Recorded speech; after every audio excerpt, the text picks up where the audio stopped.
बिस्मिल्लाहिर्रहमानिर्रहीम। अस्सलाम वालेकुम। मैं हूं मोहम्मद इदरीस स्वान एडवोकेट। दोस्तों, हमारे सूबे केपी खैबर पख्तूनख्वा में काफ़ी अच्छा तालीम के वाले से एक पेशरफ्त हो रही है और हमारी गवर्नमेंट जो है हकूक़ नस्वां के वाले से काफ़ी ज़्यादा काम कर रही है। इस वक्त अगर हम देखें, वज़ीर आला साहब का जो उनका इनिशिएटिव है, गुज़श्ता रोज़ एक आला सतही मीटिंग में उन्होंने एड्रेस करते हुए काफ़ी ज़्यादा तालीमी इस्लाहात पे ज़ोर दिया।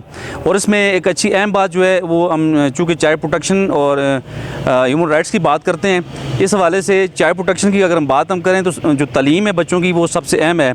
चूँकि बच्चों को तालीम अगर देंगे आप तो मुल्क से गुरबत का ख़ात्मा होगा, बच्चे सेंसिटाइज़ होंगे, बच्चे कल जो है ना फ्यूचर में मुल्क की बागडोर संभालेंगे और ज़्यादा अच्छे अंदाज में अपने आप को डिफेंस कर सकेंगे। तो इसलिए जो तालीम का जो पोर्शन है वो बहुत इंपॉर्टेंट है और वज़ीर आला साहब ने इसमें सरकारी स्कूलों के निज़ाम का असर नो जायज़ा लेने के लिए इक़दाम करने की बात की है।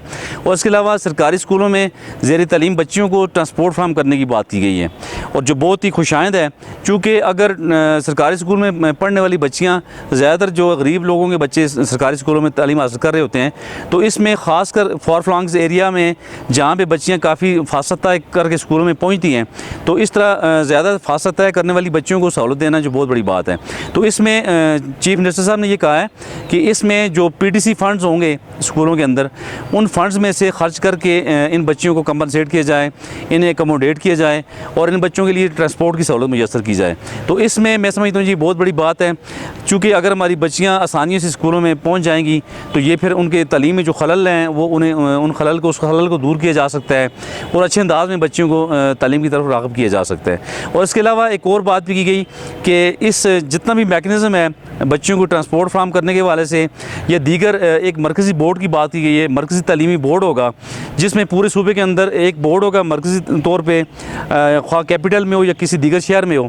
उसका फ़ायदा ये होगा कि हमारे इम्तहानात के जो हमारा जो सिस्टम है इम्तहानात का वो काफ़ी ज़्यादा स्मूथ हो जाएगा और इसमें बर वक्त बच्चों के एक तो एग्ज़ाम एक ही शेड्यूल के मुताबिक होंगे, अलावा दीगर भी काफ़ी ज़्यादा सहूलियात इससे मुयस्सर होंगी बच्चों को।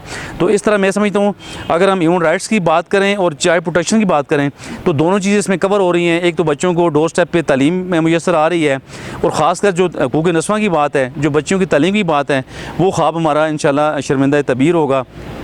इसके अलावा जो और एक बात चीफ मिनिस्टर ने कही है वो ये कि जी मज़दूर बच्चे जो हैं स्कूलों में जो ज़ेर तालीम है उन्हें व्हील चेयर्स फ्राहम की जाएँ। अलावा जो स्कूलों के अंदर आग लग जाने की सूरत में खुदा न खास्ता कोई भी ऐसा हादसा हो जाता है, अगर स्कूल में आग लग जाती है तो ऐसे आलात ख़रीदे जाएंगे जो कि आग को बुझाने में हमें जो है फ़ायदेमंद साबित होंगे। इसके अलावा जो बच्चों की तालीम है इससे मज़ीद इसके लिए काम करने की बात की गई है और 90 डेज़ का जो टास्क दिया गया है इसमें कहा गया है कि 90 डेज़ में मुकम्मल मैकेनिज़्म तैयार किया जाए ताकि उसे इम्प्लीमेंट करते हुए उन बच्चियों को ख़ासकर डोर स्टेप पे तालीम की सहूलत मुयस्सर की जा सके।